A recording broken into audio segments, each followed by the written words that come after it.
Startuprad.io, your podcast and YouTube blog covering the German startup scene with news, interviews, and live events. Welcome everybody, this is Joe from Startuprad.io, your startup podcast and YouTube blog from Germany. I'm right now here in my grad study in Frankfurt, and as you can tell, we're doing some news, but this time we're doing something special because 2019 is over, 2020 just started, and it's the end of decade, and we thought we'd do again a review of all the forecasts, all the reviews we could find, and Chris again joins me live and direct from New York City. Hey Chris, how you doing? Hey, I'm good. Hi, how are you? Doing amazing. Thank you very much. How did you spend Christmas? I did nothing spectacular. I took a long walk with friends and we had ice cream on Christmas. That was nice. And I watched a movie in the evening, and then I was just laying on the couch and enjoying that no one wanted anything, which is surprisingly hard. Sounds working it.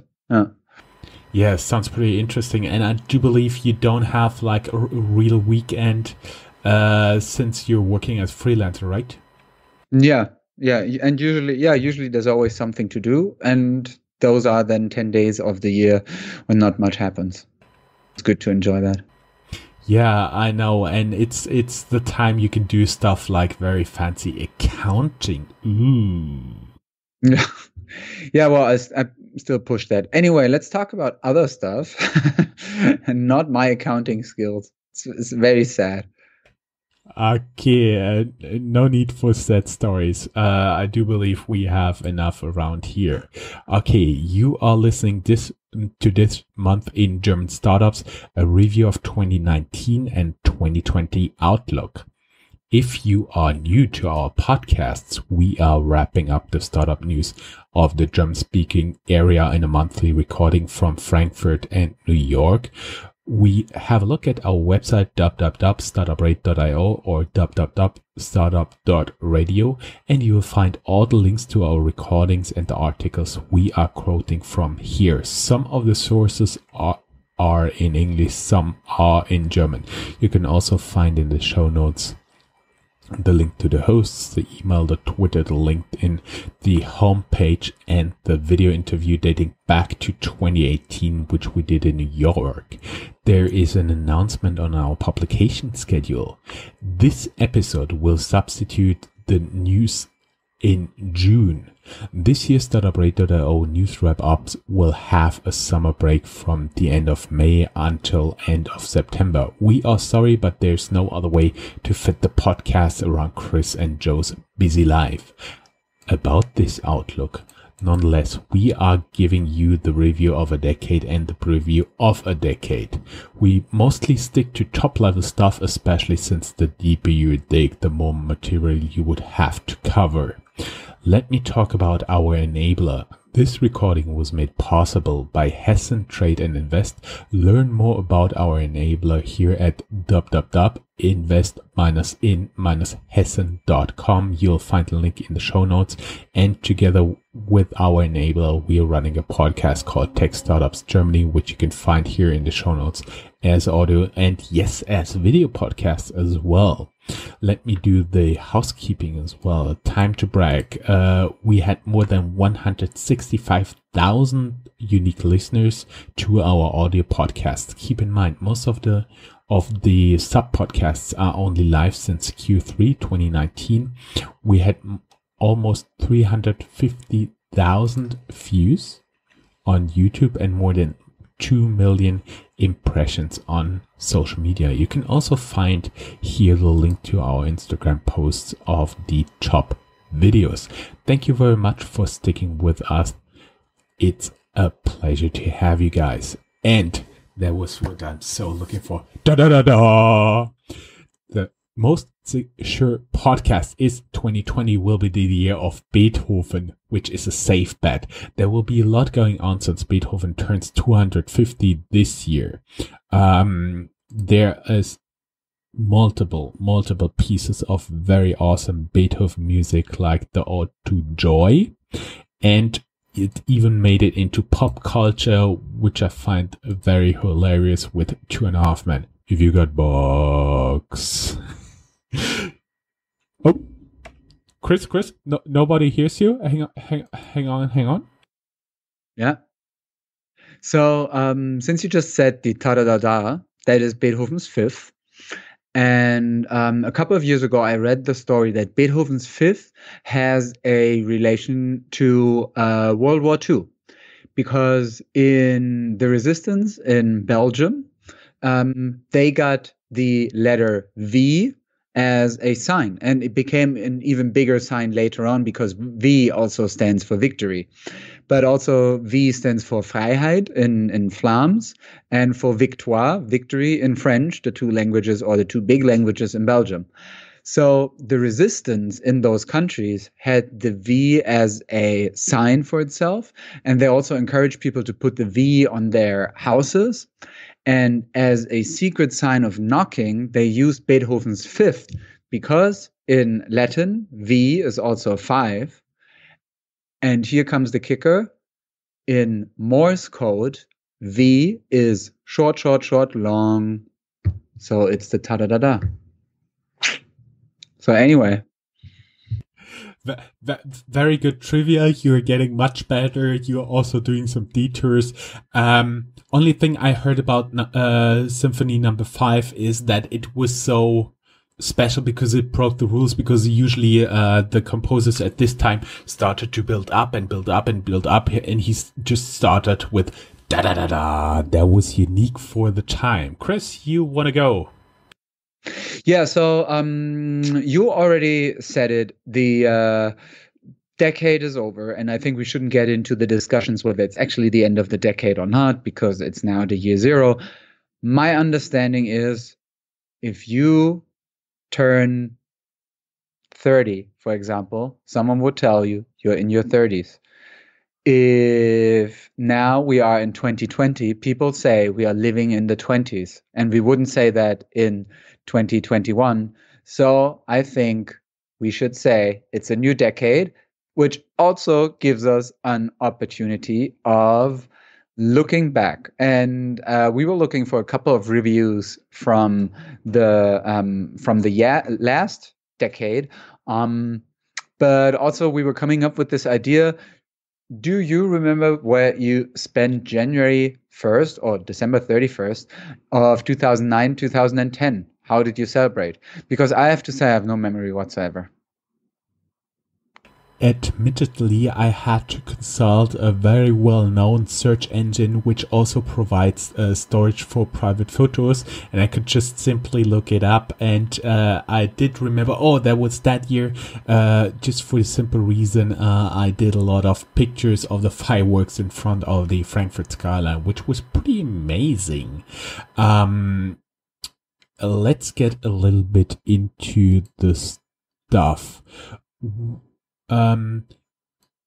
We have at first a great post of New York City-based VC Fred Wilson, co-founder of Union Square Ventures.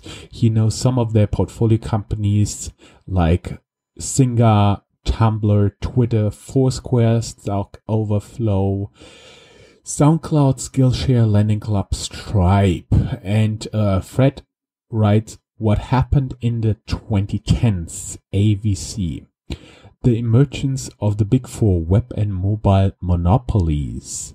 Apple, Google, Amazon, and Facebook. A decade ago, Google dominated search. Apple had a mega hit on their hands with the iPhone. Amazon was way ahead of everyone in e-commerce, and Facebook was emerging as the dominant social media platform. Today, these four companies own monopolies or duopolies in their core markets and are using the power of those market positions to extend their reach into tangential markets and beyond. Secondly, he writes, the massive experiment in using capital as a mode to build startups into sustainable businesses has now played out, and we can call it a failure for the most part. Uber popularized this strategy and got very far with it, but sitting here at the end of the 2010s, Uber has not yet proven that it can build a profitable business, is struggling as a public company, and will need something more than capital to sustain its business. Third, he writes, machine learning finally came of age in the 2010s and is now table stakes for every tech company, large and small. Subscriptions is his number 4. Subscriptions became the second scalable business model for web and mobile business following advertising, which emerged at scale in previous decade. 5. Silicon Valley's position as a mecca for tech and startups started to show signs of weakening in the 2010s, largely because of its massive success this decade. 6. Cryptography emerged in the 2010s as a powerful technology that can solve some of the web's and mobile's most vexing issues. Technology inserted itself right in the middle of society. This decade is his point number 7, and he continues number 7 with our president wakes up and fires off a dozen tweets, possibly while still in bed. Number 8, the rich got richer, and number 9 of his review posts is an add-on. In the post-publish edition, a huge miss in my original post in this is the emergence of China as a tech superpower and a global superpower. Okay, here we go. And now, Chris? Yeah, we also found that Gründerszene, a German website, which I also sometimes contribute to, has a review of the decade. It's some of the most successful articles they had, or it's mostly links to their articles. But you can see a South Park character if you want to. And they also cover a lot the own Gründerszene award, but I still found it interesting because it added a German perspective to this idea of what did the last decade have to offer. And for example, it reminded me of how big of a success actually Wunderlist was, and that Wunderlist, this to-do list app, got a lot of recognition in the beginning. Then that at the beginning of the decade, we were still talking a lot about StudiVZ, a German competitor to Facebook, which then basically had to close shop because I think it underestimated how many students actually go abroad for a semester to study abroad, and there no one had StudiVZ accounts, but everyone had Facebook accounts, and I guess that's what, in the end, made Facebook much bigger. Then the rise of the idea of entrepreneurship in general, or venture capitalism in general, in Germany was special. So I think in 2014 it was the first season of Shark Tank, in Germany called Höhle der Löwen, so Lion's Den, which I think really showed to a lot more people what a pitch is and how you would gather money for your startup. And then in the later years of the decade, there was, for example, the success story of N26, which in Germany also kind of struggled as a new bank, but now tries its luck internationally. And another really big trend is, I think, that we now see how traditional industries, especially in the mobility sector, try to find new answers. And we see that a lot of legacy companies, especially like the big car manufacturers in the premium sector in Germany, try to come up with, for example, subscription models, or some car sharing companies, and even companies like Daimler and BMW all of a sudden working together on having on building a more sustainable car sharing company with Drive Now. Is it Drive Now? I always forget where it comes from. So it was Car2Go and Drive Now, and now it's something else. Oh, what was the name again? In the time Chris searches for the name. I would personally add a lot of other stuff. Also, not to mention 360T exit, which was 750 million worth. But the overtaking company Deutsche Börse, as well as the platform, FX trading platform itself, been headquartered here in Frankfurt. Share Now. Share Now is the new name. I'm sorry for everyone working on that. For not knowing. Anyway, yeah. So let's move on to 2019. And we keep moving to 2019, as Chris already said. Gründerszene lists some of the insolvencies of 2019, mostly with the highest media profile due to appearances in TV shows like Die Höhle der Löwen or Das Ding des Jahres. Die Höhle der Löwen is Lion's Den, and Das Ding des Jahres is something I've never watched and never understood the concept, but it's all pretty much consumer focused, more or less related to Shark Tank. If you got a small gadget, they give you the capital to scale it and sell it everywhere, and then it's good. But after insolvencies, I think there should also be better news. So we have the best e-commerce Christmas commercials of 2019, collected by ecommercenews.eu, which is a nice way to get some distraction at the beginning of the year, or marketing inspiration, as we like to call it here. So we have ET or a cute little dragon. But me, as the king of detours, gives back to you. Biotech. Thank you. Yes, a little bit more serious biotech stuff here. European biotech's top news in 2019 by labbiotech.eu, with a great but brief overview sorted by month, with the most important funding rounds approvals by oversight bodies and IPOs. That gives me again to the 2020 forecasts. This is number 2 of the posting of Fred Wilson of Union Square. He writes, what will happen in the 2020s? Number 1, the looming climate crisis will be to this century what the world wars have been to the previous ones. 2, automation will continue to take costs out of operating many of the services and systems that we rely on to live and be productive. China will emerge as the world's dominant global superpower, leveraging its technical prowess and ability to adapt quickly to changing priorities.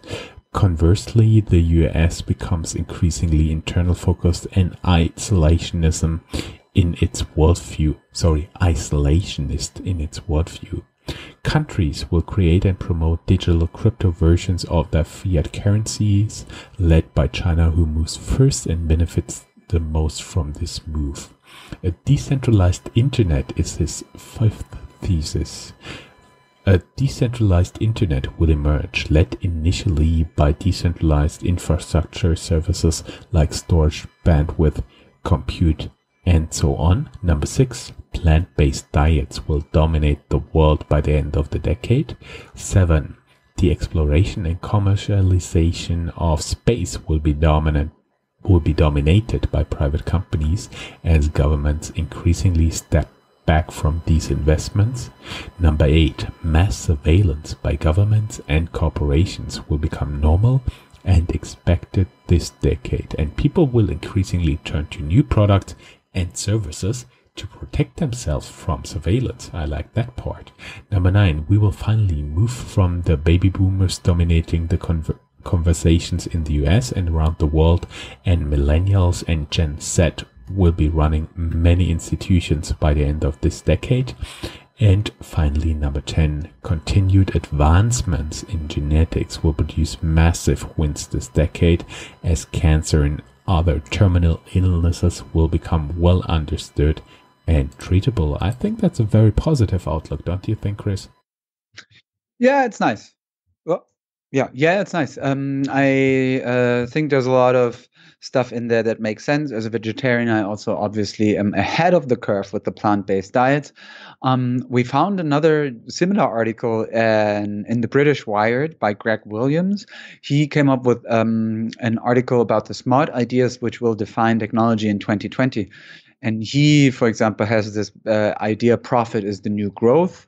Also a bit related to Uber, and saying that in November 2019, Uber CEO Dara Khosrowshahi announced that the ride-hailing company would turn a profit in 2021 on so-called adjusted earnings, which is the earnings before interest, tax, depreciation, and amortization. Hopefully, or this might have been a news that was some consolation for Uber shareholders, who will also have been buoyed by increased revenues towards the end of 2019. But still, Uber, as we just said before, it did never turn any profit so far. As its SoftBank stablemate WeWork discovered, venture capitalists might be willing to subsidize a loss-making business, but public markets, what we saw with the wrongly or with the horribly planned IPO of WeWork, public markets bring a very different type of attitude and scrutiny. On VentureBeat, there we also had 10 technology trends that will impact our lives in 2020. Some of it is just a bit like buzzwordy, like AI, Internet of Things, edge computing, but we also have quantum computing going into aerospace, 5G, healthcare, ag tech, autonomous driving, and still the blockchain, but a bit further down the list than it would have probably been a couple of years ago. Startup categories, also an interesting, like what goes up, what goes down. Yeah, and the interesting stuff here is nobody's sure if it goes up or down. In our annual FinTech review, 2020 appears to be the stylized as the year to make or break the neobanks. For example, Forbes take, moats in banking are dead. Build bridges and tunnels for competitive advantage. I quote from the article, in a business strategy context, the use of the term moat is usually credited to Warren Buffett, who wrote in his 1996 letter to investors, I look for economic castles protected by unbreachable moats. Buffett was simply giving a new name to something that strategy guru Michael Porter had written about in 1980 when he defined the 5 forces of strategy. TechCrunch Stake 2020 will be a challenging year for challenger banks. And of course, there is a link to our startup review. Christian, you want to take some quotes? Yeah, there's for startup companies, there was a collection of comments on sifted.eu where they asked players within the startup ecosystem about their predictions for 2020. A couple of ones I found particularly interesting were, for example, related to the relationship between Silicon Valley in the US and Europe. So, for example, the idea that US venture money pours into Europe and Europe starts poaching more and more talent from the Valley. Then what I really liked was the idea of 2020 will be the year in which bullshit startup mission statements would die. It would be the year of the data startup and also the year of the purpose-driven startup. The year in which travel tech finally beats fintech, but also the year in which fintechs will go global. Digital health will grow up is another idea. And the chairman of TransferWise, and service I also really like to use because it's the easiest way to transfer money to the US for me, also saying that 2020 might become the year in which fintech gets real.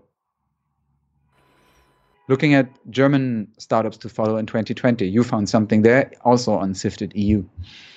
Yes, totally. But the most funny stuff was from Daisy Onu Bogu, head of venture scouts at Backed VC, the year the bullshit startup mission statements died. That is something I really liked and made me laugh.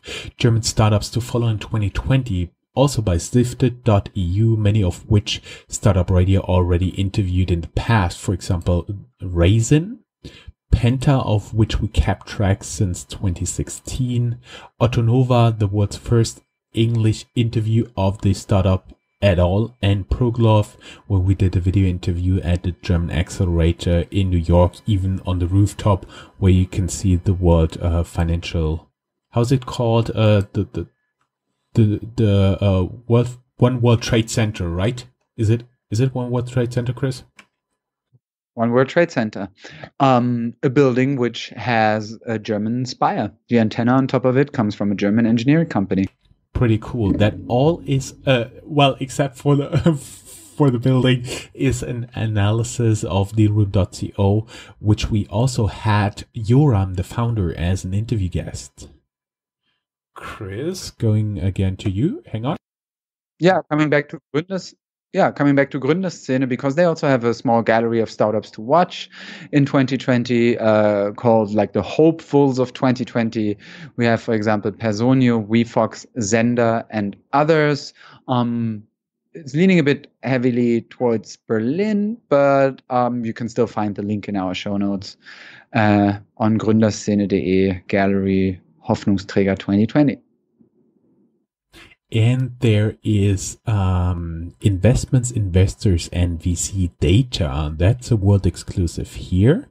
Rheinland VC tracked 40 deals worth 640 million euros. For the Americans, that's 730 million US dollars. This is a great achievement compared to 2018, when we only could track 375 million euros. We will publish the data officially after this podcast went live, but you can find the link to the article soon here. So I think it's pretty great for an area that is almost overlooked by international coverage for startups, where we try to talk a little bit about to have 40 deals adding up to 640 million. That's quite a lot, Chris. But Chris has some very interesting ideas from top investors, right?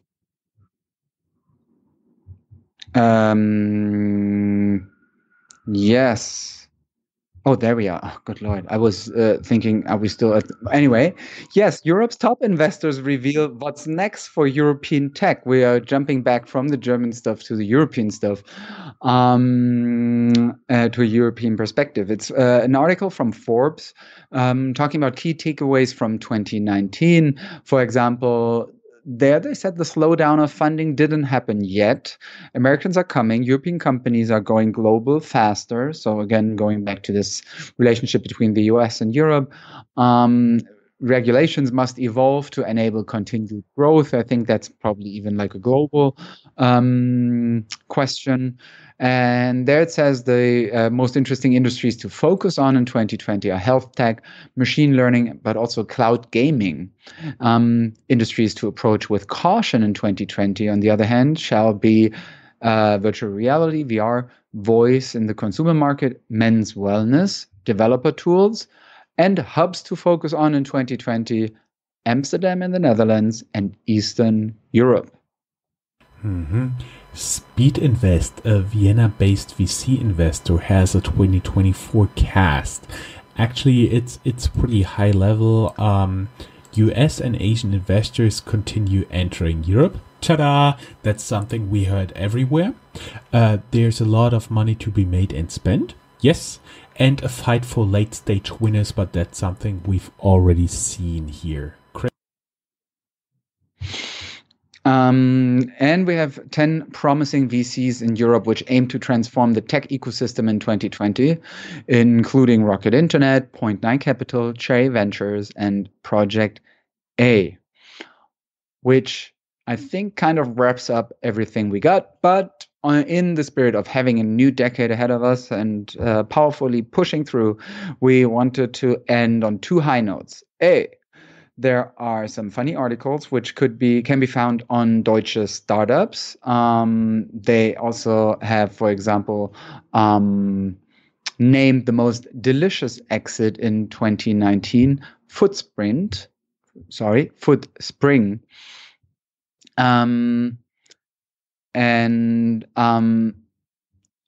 We have Stunts, which took brand engagement to new heights in 2019. An article by Adweek. Most paragraphs have a video, including ads by Tinder, for example, and many others. And you have a favorite there. Yes, I do. My favorite, Surrealist artist Salvador Dali was brought back to life 30 years after his death thanks to a partnership between the St. Petersburg Dali Museum and Goodby Silverstein and Partners, along with some help from artificial intelligence. That's a very interesting interview. And Chris, as always, it was just a pleasure having you here. Again, Happy New Year to all our listeners out there. We hope that you guys stick with us in the year to come. And keep in mind, we'll do a little bit longer summer break. Most likely we'll shift to like a bi-weekly publication, but we'll be back in full force again in September this year. So, Chris? Be several months. I was going to say, up until then, there will be several months in which we will have a regular show.